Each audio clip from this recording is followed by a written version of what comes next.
So it's the future of the motor insurance business in the digital, oh my God, it's gigi, digital era. And in that same sense, we have, and this is maybe a wrap-up also for the motor insurance, what we heard all day. More or less every piece of the process of the risk assessment. A self-driving car is a totally different risk than a driven car. So even it says car to the outside, maybe it even looks similar. If you look at the Tesla, it still is a totally different risk if it's driving itself. It's a product liability risk, mainly, what it could be. So from partial and full autonomous cars, that's the risk itself. Then you have sharing cars. I think this is, we didn't even touch that here, but if you look in the big Western cities, how many people share bikes, share cars? And of course that's very different. If you have a privately owned smart and you go to work, you drive maybe 25 minutes in the morning, 25 minutes in the evening. But if this smart is used in a city as a share car, it probably is on the road 6 to 8 hours a day. So it's a totally different, it's more comparable to a taxi from the frequency side. So it's a totally different risk than a smart owned privately. Then the question is all this data that vehicles produce, who uses it for what purposes? Telematics, you mentioned that. And then you have this claim settlement. And here, there will be also high-tech things in there. I've seen programs where for repair cost estimation, you make a photo of the car, there is a special smart application behind it, and the smart application looks at the photo and directs the person, please make a photo in this angle, open the hood, do this, shows exactly what to photograph, and out of that can say what the damage is and how much it will cost. So in about 1/3 of the cases, within 1 hour, you get the payment of the claim. You don't have to go to a workshop or anything. Another area where we will have a huge impact on claims management is on mass claims. Assume you really, hope, don't see it, have a severe earthquake here in Romania. Suddenly you have 340,000 claims. This can only be done if you have a smart claims system where there's self-service, etc. And this will be the same for motor insurance. You will have a lot of possibilities of going in there. And the whole thing is a semi-automated administrative process. The question is today if a broker or an agent is still working an hour or two on an application, can he afford that? I know from Estonia the average cost for making a policy per year is under €1 already.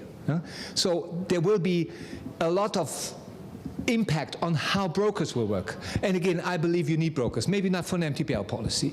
I think here that's the biggest change here in Romania compared to Germany. Here the big income is still MTPL. This will go away sooner or later because it's not necessary. A simple MTPL policy doesn't need all the services.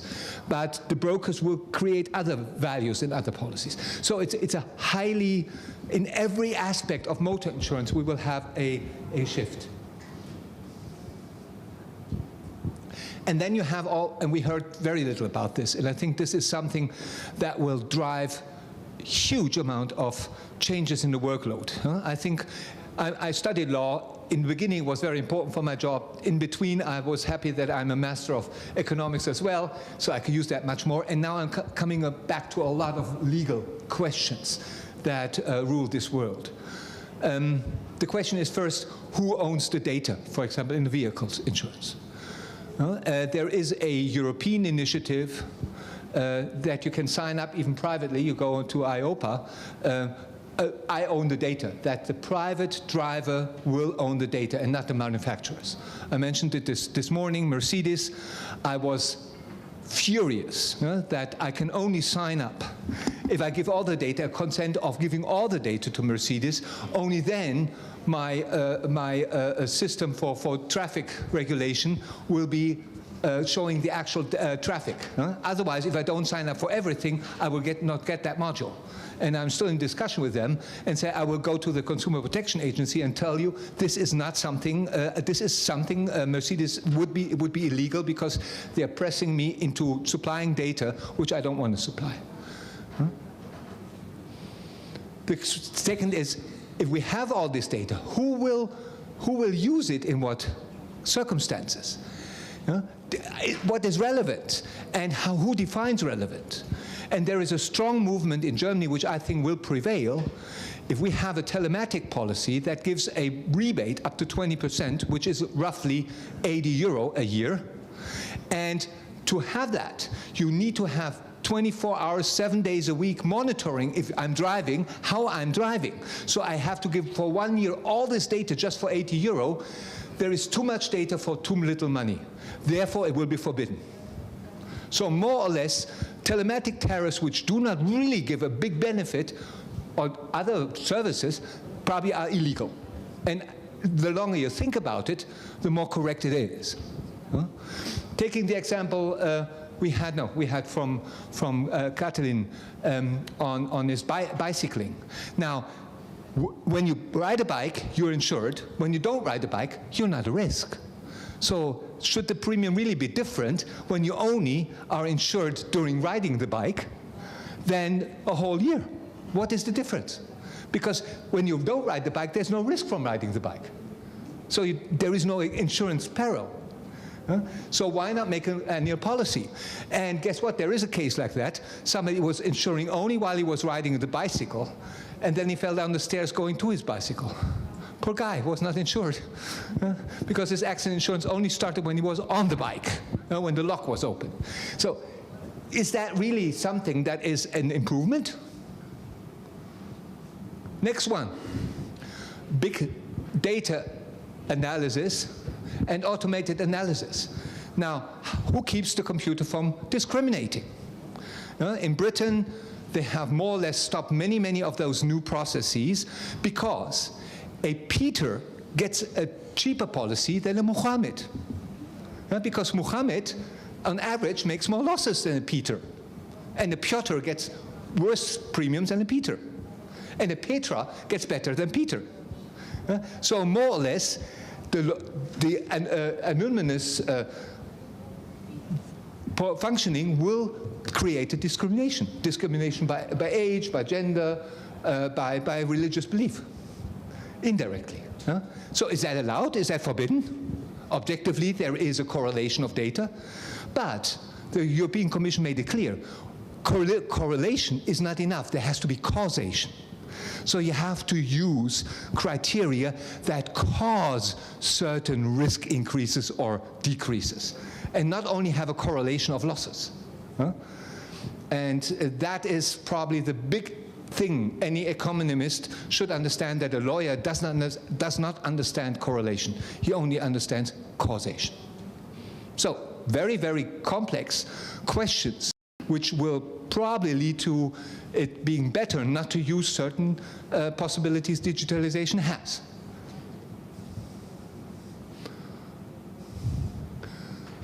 Autonomous driving. This photo is from a book from 1958, The New Universe, stating in 1970, this will be the normal way of traveling. Sorry, Eric, you said 2030. Maybe the first autonomous cars could be there in 2030. Why I'm skeptical comes from an experience I had with a Lufthansa pilot. He was making speeches about autonomous driving, flying, etc. He said, in the air, we need only very few data, and we have 30 seconds, 60 seconds, 2 minutes to react to a dangerous situation. In traffic, you need a huge amount of data, and you have about 1/10 of a second to react, which means a car would need, from his point, about 4,000 times the data processing capacity than a plane. And even for a plane, you cannot do automatic flying. It doesn't work. So where are we there? When will that happen? And there is also one thing, so you split that up, Eric, 12 years is too short. Normally, all technologies that never come into existence is always 15 to 25 years in the future. The biggest example is fusion energy. In 1931, people were predicting fusion energy by 1945. In 1945 by 1965. In 1965 by 1985. And today they predicted about 20 years in the future again. I'm not so sure if this is not the fate of fully automated cars. And so, should we stop talking about it? No, no, no. It's very important. There is automation processes, and I will come to that a little later, that are really, really economically very, very important. So the question is where we are here on all of these topics. You know, are we? They're talking about the second wave of digitalization. I don't know where the first ended, though. And it's more like this, you know, we're getting into a situation that people say, oh yeah, forget it. And I think this is dangerous, because sooner or later, this digitalization will catch up in areas which we don't even look at. And here, I don't think it is predictable. Because if we look what happens today, what we're talking about, digitalization and insurance, we're talking about smartphones. But before Steve Jobs invented the iPhone, nobody was even thinking that a device like that could exist. So which means if we were doing the same really diligent process of predicting, let's say 1 year before the iPhone, we would have come up to totally different results than the reality is. Now, who knows what will be the next? I think we need to be alert for change and not predict a specific change. That's very dangerous if we are on one road, only this will work. And especially when you say insurers have to change, it's an old Stalinistic joke. I don't know who knows that one. Somebody in Stalin era in Soviet Union goes to a cinema and says, I want to watch a movie. And the lady behind the counter says, well, we have two types of movies. Movies with sound and silent. Oh, great, I want movies with sound. You know what? It's so modern, it doesn't work yet. Okay, then the silent movie. It's so old, we don't have it anymore. And I think this is a little bit the risk we are running when we believe only one direction that will come. Let's go to arithmetic, not mathematics, arithmetic. Very simple numbers. Now, this is a calculation the German Insurance Association has done. Why, and this is good 1 year old, why telematics will not be valid in Germany. We have an average premium, which is MTPL and MOD combined, one of the lowest, by the way, in Europe, of under 500 euro. The average in Europe is 1,200, by the way. In England, it's 2,100. Here, it is roughly the 500, if you take a full casco for a rather new car and an MTPL policy. So probably a little bit higher here than Germany, on average. We have average loss amount per policy of almost 400. This shows how efficient Germany is handling motor business. In MTPL, by the way, our loss ratio is 97%. Average commission is 1.3%. And average commission ratio on earned premiums. And so you can see it's a very, very efficient system. So there's not much to squeeze out. This 480 is a differentiated. So the actual premium is anything between 65 euro, which is the cheapest one. By the way, it's not a cheap car necessarily. 65 euro would be a hybrid Volkswagen Passat, 4 years old, and I would pay about 65 euro both for full casco and liability premium, because I'm in the best bonus malus class, etc. So it's very differentiated. It could be up to 25,000 euro for a Porsche Cayenne S, a young person having had 2 accidents already.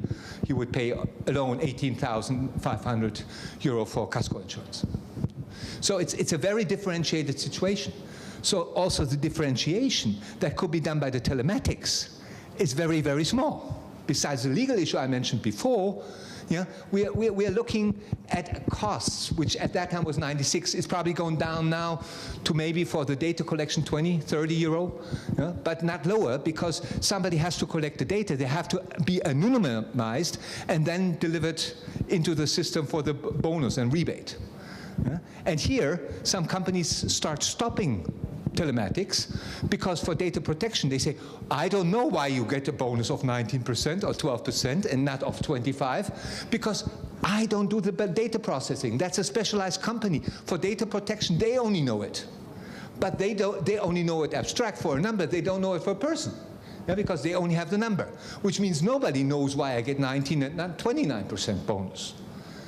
So people are unhappy and say, so you think I'm a bad driver? I only get 19 instead of 20% bonus. No, 19 is high on 20, but it's not 20. So it's more making more aggravation than benefit. And we're looking at a profitability. We can distribute of €9 on average in Germany. It's probably about the same amount here. So is that arithmetically valid to think to have anything from it? Now, maybe for young people. And here, the German tariff system, without telematics, is already so good, because it also takes into account how many kilometers you drive a year. There is like categories. If you drive very little, you pay much less than you drive more.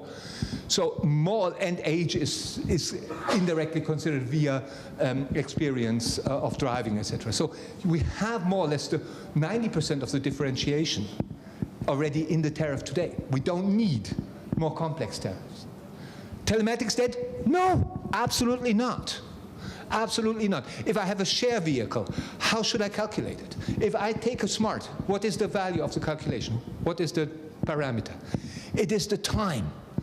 So if you in Vienna, you get one of these share car smarts, you pay per hour.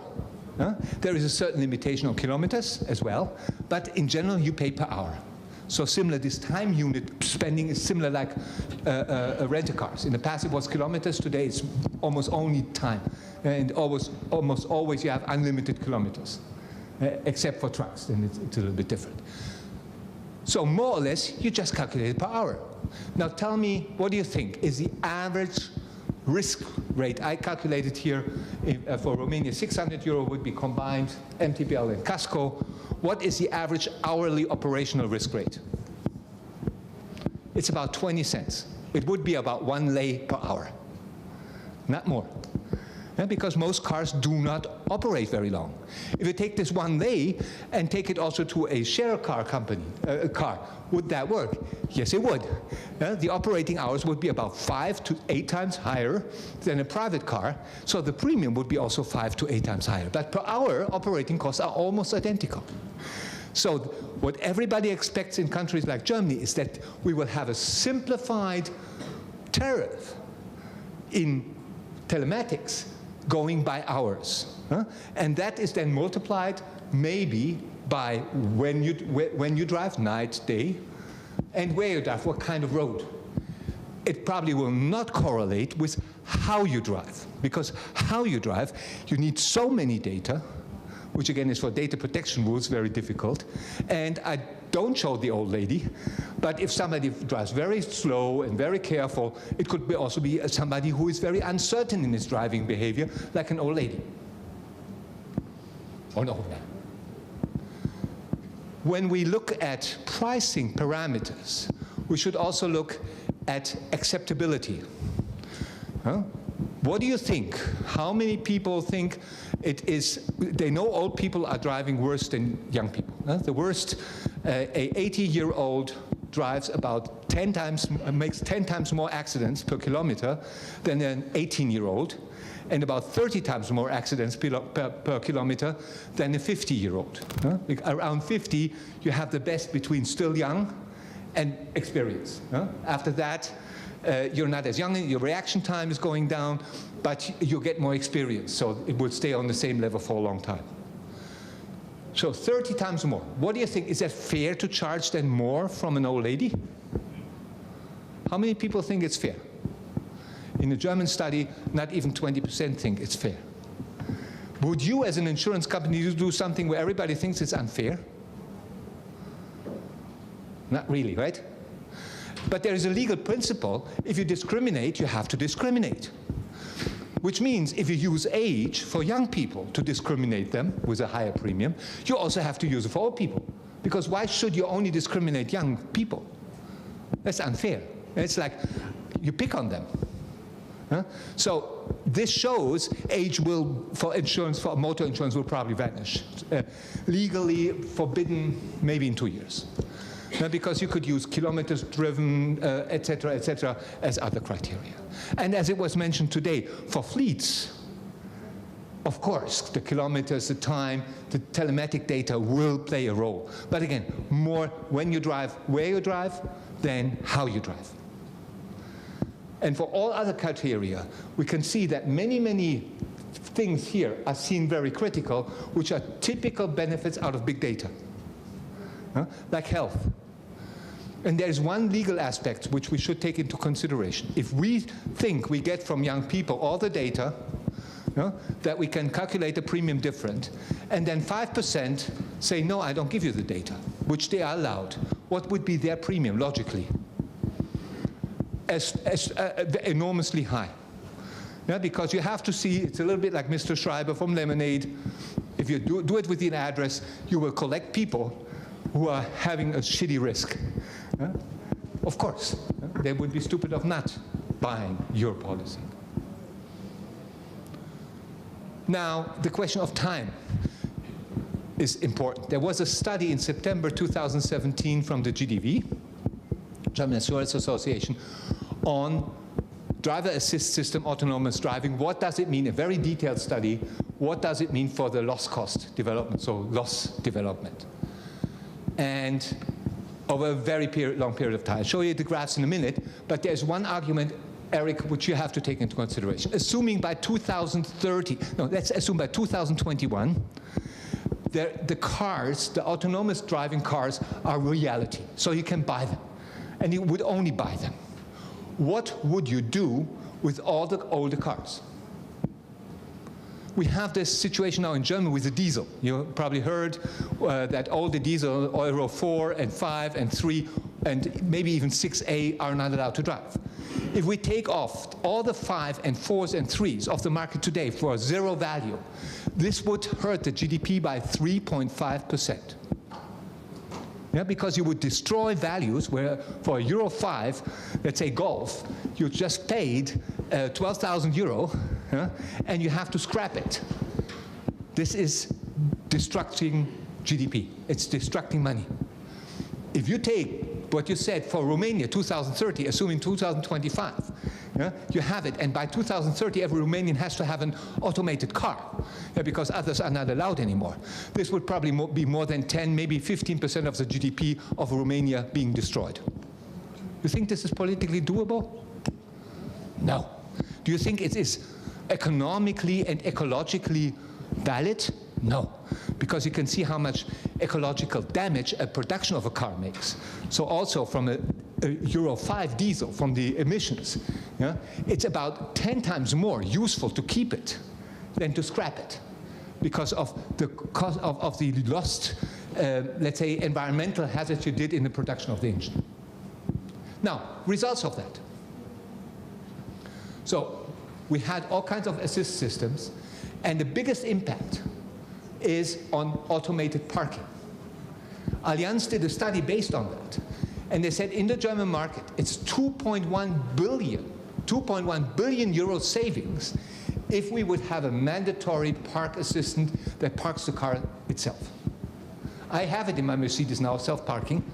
It works well, but the parking lot has to be so big, like for a bus.